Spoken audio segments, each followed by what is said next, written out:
Kenya is not known to be a power in the world of sports. They rank 29th globally in the all-time Olympic medal table. And in the top 5 most popular sports in the world, they are pretty much a non-factor. But there is one sport that Kenya utterly dominates in, which is responsible for over 90% of their medal tally: distance running. It's a world record! A world record! We've never seen anybody win 3 in a row, and now we have! The world record is his. How fitting is this? The Olympic champion is the world record holder. The country has long been a mainstay in finals, from the 800 meter all the way up to the marathon. They have won the second highest number of gold medals at the World Athletics Championships, only behind the USA. But despite their success in athletics, their reputation is being overshadowed by a growing problem. The Kenyan doping scandal is getting out of hand. This is a list by the AIU, Athletics Integrity Unit, which is responsible for the judiciary process of athletes who have tested positive for PEDs. It details all athletes who are currently serving bans for doping, with a list comprising of over 100 Kenyans who are currently barred from athletics competition. And there are many more athletes not on this list currently serving provisional suspensions, such as former Road 10K world record holder Ronex Kipruto and former half marathon record holder Kibawat Kandi. Even whilst I've been editing this video, the women's marathon world record holder and the only woman to run a marathon in under 2 hours and 10 minutes, Ruth Chepngetich, has just been suspended after a banned substance was detected in her body. What's more, Kenya has been heavily implicated in age cheating in the last few months, where athletes pretend to be much younger than they actually are to qualify for age-restricted events, such as the World Under-20 Championships. Multiple Kenyans, including former Olympians, are alleged to have submitted fake age documentation to qualify for last year's champs. All this has led to growing calls that Kenya should be banned from international competition,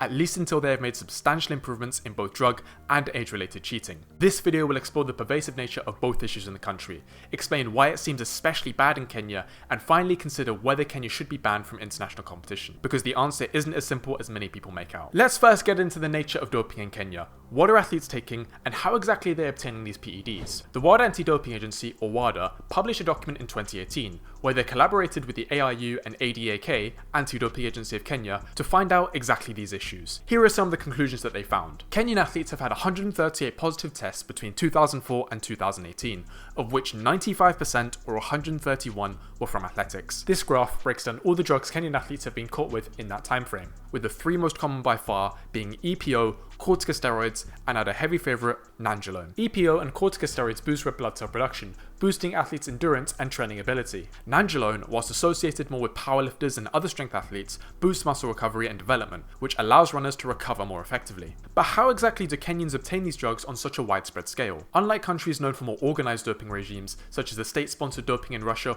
or the systematic use of drugs in certain running teams, like the Alberto Salazar camp in America, doping in Kenya is much more chaotic. Most athletes tend to source their drugs through over-the-counter pharmaceuticals, often going to qualified medical staff such as doctors and chemists for their drugs. The wider document outlines 9 case studies where athletes who tested positive for banned substances were able to get the drugs prescribed to them over the counter through certain doctors. These doctors are reportedly part of a criminal network in Kenya that exploits athletes' ambitions by selling performance-enhancing drugs, promising that they will help them win medals at major competitions. The extent of this criminal network and the minimal scrutiny surrounding these over-the-counter prescriptions makes it far easier for Kenyan athletes to obtain these PEDs compared to countries like the UK and USA. What's worse, many athletes are uninformed on the severity of the side effects that these drugs cause, with EPO for instance being known to cause heart failure and strokes amongst a myriad of other side effects. This is exacerbated by the fact that these over-the-counter drugs are often poor quality or diluted, increasing the risk of side effects to Kenyan runners. Whilst they may be harder to come by, you can bet that on average the drugs that the Western athletes are taking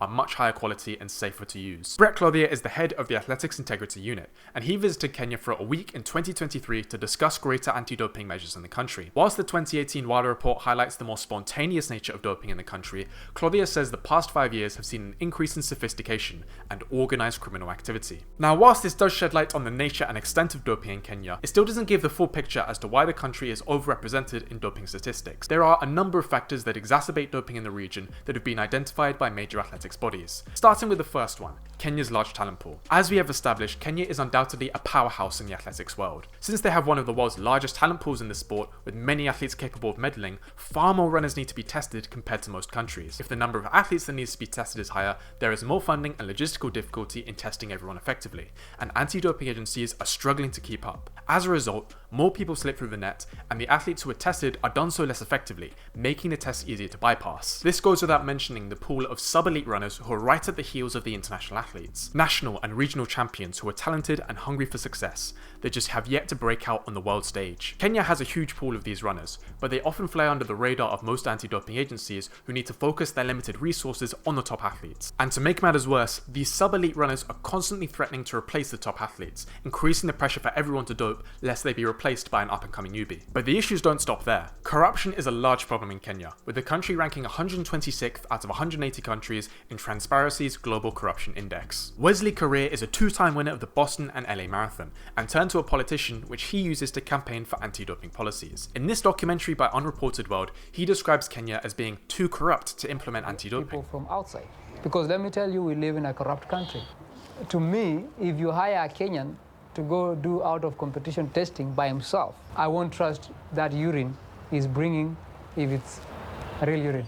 Although there has been no formal state-sponsored doping in the country, there have been instances of high-ranking Athletics Kenya and ADAK officials being accused or straight-up dismissed for corruption allegations. For instance, in 2015, 3 senior officials of Athletics Kenya were suspended by World Athletics for diverting funds from Nike and a potential subversion of anti-doping control process in Kenya. The head coach of Kenya's athletics Olympic team in 2016, Michael Rotich, received a 10-year ban from coaching after he offered to give prior warning about drugs testing to an undercover journalist in exchange for £10,000. Just a few months ago, the CEO of the ADAK was dismissed on corruption charges. So it seems that even if genuine policy change to combat Kenya's doping issues were introduced, then you would struggle to implement it effectively. Some athletes who tested positive were known to defend themselves in the appeal process with forged documents and photos. An infamous example is Rio 2016 Women's Olympic Marathon gold medalist Jemima Samgong, who used fake medical documents when she tested positive for EPO. She was initially banned for 4 years in 2017, after her defense that she was administered EPO in hospital for an ectopic pregnancy was deemed false. Her ban was extended to 8 years after the medical documents she provided to act as evidence for her claim were judged as not authentic and had been provided by an imposter. Although in this example the evidence was recognized as forged, this is one of many cases that shows how developed athletes' cheating networks can be. It takes careful planning, insider knowledge and co-conspirators to fake official documents like this, which just shows how deep Kenya's corruption problems lie within the anti-doping sphere. But by far, one of the biggest incentives for Kenyan athletes to dope is money. It's no secret that Kenya is a poor country. According to the World Bank, Kenya had a GDP per capita of only $6,619 in 2024. 1/3 of the population were in food poverty in 2022.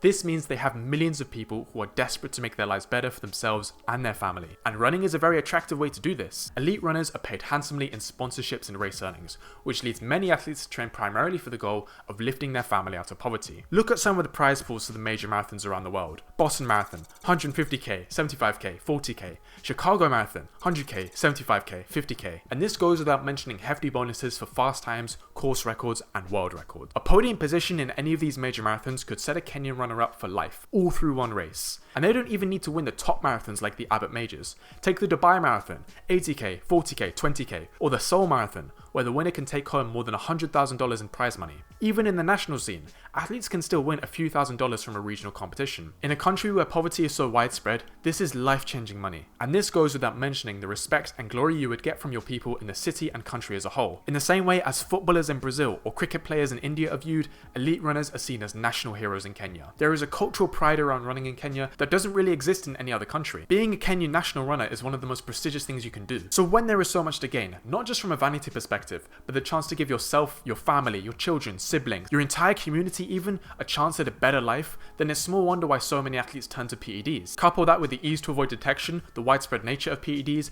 and the substantial edge they give you over a fierce competition, and you start to realize why Kenya seems to always be in the news for doping controversy. And that's another thing as well. If everyone's taking steroids, then you're not technically cheating by doing so. You're arguably just leveling the playing field. Now, a final more speculative point that I have as to why Kenyan runners are in the news for doping more is that they lack access to more advanced doping technology. Unfortunately, the drug testing that we have in elite sports today are ineffective at detecting banned substances in an athlete's body. An anonymous survey of over 2,100 elite athletes prior to the 2011 World Athletics Championships revealed that 30% admitted to doping, yet only 0.5% of the doping tests in the competition were positive. The situation was worse in the Pan-Arab Games, where 45% admitted to doping. Detecting substances is difficult when they're present in such tiny amounts, especially since many PEDs stay in the body for only a short amount of time. With methods like microdosing, detectable traces can disappear within hours. Even when drugs are present in an athlete's system, the doping tests only detect them about 40% of the time. I could do a whole video on the ineffectiveness of anti-doping infrastructure. Now, whilst it is easier to avoid tests if you know what you're doing, there is still a certain amount of planning and knowledge required to pass these tests, especially if you are taking larger quantities of drugs and are being tested a little more often. I wonder if the reason that Kenyan athletes are overrepresented in doping statistics is not just because they necessarily dope more, but because of the Kenyan athletes that do decide to dope, a higher proportion of them are caught compared to the Western athletes who decide to dope. And the reason for this is that the Kenyan athletes lack access to advanced doping technologies that the Western athletes can easily use. Things like designer drugs, specific strains of PEDs that do not flag up in testing or are harder to detect. For instance, Sera is an advanced strain of EPO that is not only more effective than the conventional REPO that most Kenyans are caught with at stimulating red blood cell production, but is also much harder to detect in urine samples, instead requiring specific dry spot blood testing. If you have an athlete part of a richer country who has access to more sophisticated doping technology such as Sera, they are much less likely to be caught than someone taking less developed PEDs. I mean, athletes have been known to hire specific experts to help them plan their PED usage in a way to minimize detection in tests. They also have to take regular blood tests to ensure that certain biological markers boosted by PEDs do not regularly exceed the allowed threshold. Even if traces of specific drugs are out of your system, sudden elevations in markers like hemoglobin level will warrant suspicion unless hidden by masking agents and very controlled drug doses. I find it hard to believe that a humble Kenyan runner from a rural village will have the same access to this medical infrastructure than your average Western athlete. And so when we see a boost in testing like we have seen in Kenya, tests that would be much easier to evade for athletes with strong resources become much more effective at catching someone with limited doping technology, and therefore we see more Kenyans popping. The reason it is especially bad in Kenya and not also present in similarly poor countries like another athletics powerhouse, Ethiopia, is because unlike many other nations, Kenya has actually massively boosted their testing due to international pressure. And whilst these tests are far from foolproof, they will catch athletes who are unprepared. Now we have discussed in detail drug doping in Kenya, but there still remains the issue of age cheating. This recently came to light after the AIU began an investigation on 34 Kenyan athletes, including some Olympians who had allegedly lied about their age to qualify for age-specific events. It is important to note that no Kenyan, or any elite athletes for that matter, has ever been directly banned for age cheating, but there are some cases that have left fans suspicious. You see a lot of East African prodigies who fail to continue their success in the under-20 category as their career continues. Many people chalk that up to the athletes actually being in their early to mid-20s whilst they're competing in the under-20 category, and thus in the theoretical prime of their fitness. However, once they move up to the senior category, they are actually in their mid to late 20s and thus past their physical prime, which explains the sudden drop-off in times. This is not helped by the aged appearance of many of these Kenyan prodigies. A good example is Edward Zakayo, a Kenyan athlete who was once World Under-20 champion in 2018, running 13 minutes 20 to claim gold. He never hit that same form since, and in the last few years put forward very mediocre times compared to his old fitness, when you would only expect him to improve at his age. Zakayo is 23, but judging by his appearance, he could easily pass off as being 30. He actually posted documentation verifying his age after so many people accused him of age cheating. More modern and high-profile examples are the late men's marathon record holder Kelvin Kiptum, who was also in his early 20s. Another super recent one is 1500 meter prodigy Faniel Koech, who burst onto the scene with an under-20 world record at age 18. He similarly has garnered scrutiny by athletics fans, including myself, over his aged appearance. This issue is especially bad in Kenya for the economic and social reasons mentioned, and the fact that documentation is much easier to forge there than in Europe and the US. Documents are also just generally less used. Again, a birth in a rural Kenyan village home is much less likely to have an accurate birth certificate than most births in Western countries. So for some people it may not even be intentional. Age documentation is just less used in the country. And again, no one has been officially banned, but it's easy to see why some cases warrant suspicion. So with all this in mind, should Kenya be banned? They are statistically one of the worst countries for doping in athletics, and the recent age cheating scandals do not help their reputation. I suppose it depends on what you think warrants banning, because something that people miss is that the paradoxical aspect of anti-doping is that the more people you catch, then arguably the better job you're doing. People will always try and cheat in elite sports, so if you aren't catching many people taking steroids, that's not necessarily a good sign, and this makes measuring success in anti-doping difficult. On the one hand, if you catch loads of people, as Kenya has recently, you look like you're failing at your job, because loads of people are testing positive. On the other hand, if you aren't catching loads of people, then that suggests athletes are slipping through the net. One of the ideas I want to challenge somewhat in this video is the idea that Kenyan athletes are more likely to dope. And whilst I do think this idea is somewhat validated by the corruption in the country and how incompetent the ADAK is, these issues aren't unique to Kenya or East Africa as a whole. Take my country, for instance, the UK, which most casual viewers would probably assume has good anti-doping infrastructure, when in reality, that narrative is far from the truth.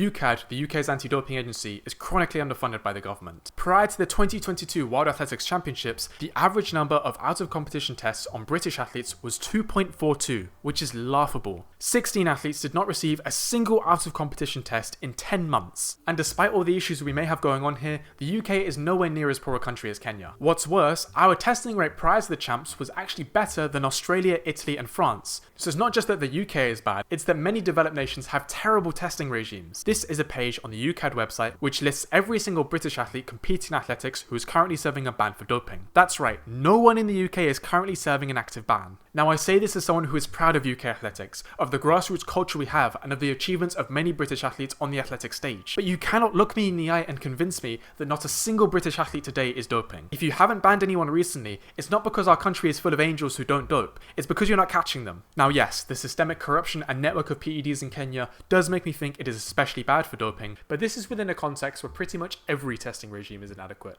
It's not that poor infrastructure is unique to Kenya, everywhere is bad, Kenya is just worse. What I will say though is that I do think the issue of age cheating is quite specific to Kenya and Africa as a continent, because forging documentation is just not something you can do easily in Western countries, whereas it seems to be perfectly doable in East Africa. I personally lean towards the idea that countries should be judged not on the amount of positive tests they have received, but on how robust their anti-doping infrastructure is. Because the universal nature of doping in sport makes basing things purely off the quantity of positive results a little wrong to me. If positive tests are inevitable, banning countries for large numbers of them seems like punishing them for doing their job effectively. So based on this criteria, how strong exactly is Kenya's anti-doping infrastructure? Well, we should note that this is not the first time that the country has been threatened with an international ban. Prior to the Rio Olympics in 2016, Kenya risked being barred from the competition after being ruled non-compliant by WADA. They were able to compete in the end after founding the ADAK. They then risked a ban again in 2022 due to lax testing. In response, they pledged $5 million of investment a year for the next 5 years into the ADAK. So did Kenya deliver on that pledge? Well, to a certain extent, yes. In the 23 to 24 season, they exceeded the testing target of 3,500 tests substantially, conducting 4,161 tests. They also began the introduction of dry spot blood tests, which will help detect advanced PEDs like SERA. They further widened the number of athletes being tested outside of competition from 38 to over 300. And these measures have clearly worked, which is why we've seen so many Kenyans popping in the last few years. But despite their initial $5 million pledge, Kenya only allocated roughly $2.2 million to the ADAK in their 23 to 24 budget. What's worse, in September 2024, they slashed this investment by 90%. Yes, you heard that right. 90%, almost leading to the collapse of the ADAK. The following October, WADA did meet with Kenyan officials, citing the cuts as a major concern, but they concluded the meeting saying they were optimistic for the country's continued commitment to anti-doping. After 6 months of turmoil, it was finally announced in June of 2025, aka last month, that the funding would be partially reinstated to only $1.4 million, almost $1 million less than last year and less than a third of the initially pledged amount. And I've not been able to find any statement from WADA, the ARU or World Athletics on these failed pledges. It's good that Kenya have boosted their testing compared to previous levels and eventually somewhat reinstated the funding, but these governing organisations have let an athletics powerhouse in Kenya compete with 6 months of basically non-functional testing. What's worse, this came whilst Kenya submitted a bid to host the 2029 World Athletics Championships and pumped investment into a new stadium and training centre to support this. Kenya absolutely should invest into these things, but making huge cuts to anti-doping infrastructure whilst boosting funding into a new stadium is a really big red flag to me. I don't think that this extra testing or age verification will solve these issues, but it will definitely help and show a genuine commitment to clean sport. It pains me to say this given Kenya's legacy in athletics and the national importance of running for the country, but I do believe that ethically, Kenya probably should be banned, at least until they make good of their commitments they made in 2022. But the problem is, this issue isn't as simple as just ban Kenya, because firstly, fixing Kenya's doping and age cheating issues extends to problems way beyond the sport: political corruption, global anti-doping ineffectiveness, poverty. This is not something the ADAK has much control over. And secondly, let's imagine for a second that Kenya is banned. You now have dozens of world finalists, including medalists, champions, and future world record holders, nationless, and temporarily unable to compete. Whilst you can ban a country from being represented, you cannot stop individual athletes from competing unless they have personally committed an anti-doping or ethical rule violation. The athletes will have two options. One of them is for them to compete individually, as Russian and Belarusian athletes are having to do due to Russia's state-sponsored doping and their war in Ukraine. But the qualification process for individuals is much much more strict and logistically difficult. They would also lose any prize money for winning medals given to them by their government, so only the best Kenyans with healthy sponsorship deals and a strong and stable income would realistically be able to compete. What's more, any medals or records they won would not be attributed to Kenya, even if the athlete themselves wanted to represent their home nation. The taboo that already surrounds these neutral athletes would only be worsened. You put many great Kenyan runners in an awkward and frankly unfair position. The other option that the Kenyan runners have, which in my opinion could arguably lead to worse results, is that they represent another nation. Turkey has recently made headlines after prominent Jamaican and Nigerian athletes, including medal winners, announced they were switching their allegiance from their home nations to Turkey. They did this due to a lack of support from their home countries or outright neglect. For instance, Nigerian sprinter Favour Ofili was unable to compete at the Paris Olympics despite qualifying in her national trials because, as crazy as it might sound, they literally just failed to enter her to the event. The reason these athletes seem to have picked Turkey of all countries for naturalization is likely due to the healthy sign-on bonuses that they received. This has created an uneasy precedent. If countries can effectively buy athletes from other nations, what's stopping richer countries from hoovering up underfunded talent from poor countries? There is also a more sinister aspect to this as well, because in more serious situations, there is a real possibility for grooming and borderline human trafficking from richer nations. World Athletics have a review panel for allegiance transfer applications, which was reformed in 2022 to more heavily scrutinize how genuine the athlete connections to the new nation are. A passport is not the only requirement anymore. The athlete needs to prove genuine personal, cultural, or ancestral connections with the country. The athletes are also required to disclose any financial benefits they will receive from the transfer, which the review board can use to question the integrity of the connection. If the application is successful, there is also a minimum 3-year waiting period from the acceptance date before you can compete for the new nation. Whilst these rules have the right idea in mind, to me it seems very difficult in practice to deny someone's personal affinity to a country, especially if they have lived there for a couple of years. Even though it is very likely these athletes have chosen Turkey purely for the money bonuses, they will have plausible deniability once they have lived in that country for a little while, which makes it difficult for World Athletics to reject applications, especially as exceptions can be made in the event of neglect from the previous nation's agency. So although there is technically the framework to avoid this potential exploitation, I don't think it will actually be able to function as intended in the event of a ban on the country. Kenyan athletes are among the best in the world, yet many come from economically disadvantaged backgrounds. Banning the country could massively snowball this problem, and it puts a lot of athletes in a vulnerable position, especially given the unappealing nature of individual representation. I'm not saying it's impossible to find a solution. I don't want to see a country as important to athletics as Kenya be banned, and I also don't want to see a country with non-functional testing infrastructure be allowed to compete. But the main point I want to get across is that it is not as simple as just ban Kenya. Maybe World Athletics could offer Kenya the 2029 World Championship hosting rights as an incentive if Kenya recommits to increasing funding with no allowance for temporary slashes to the investment. That way the country has a positive incentive to improve their anti-doping infrastructure, and they get to host the biggest athletics event in the world, bar the Olympics, which given Kenya's history in the sport, I think we can agree is a great place to do it. And we have seen that when they are put under sufficient pressure, the country does make positive changes. But the issue is far more complex than many people make it out to be, and I've only scratched the surface. Let me know your thoughts on this issue in the comments below. Here is a video that YouTube recommends you watch, and I suggest you follow their advice. Thank you very much for watching, and I will see you in the next one. Happy training.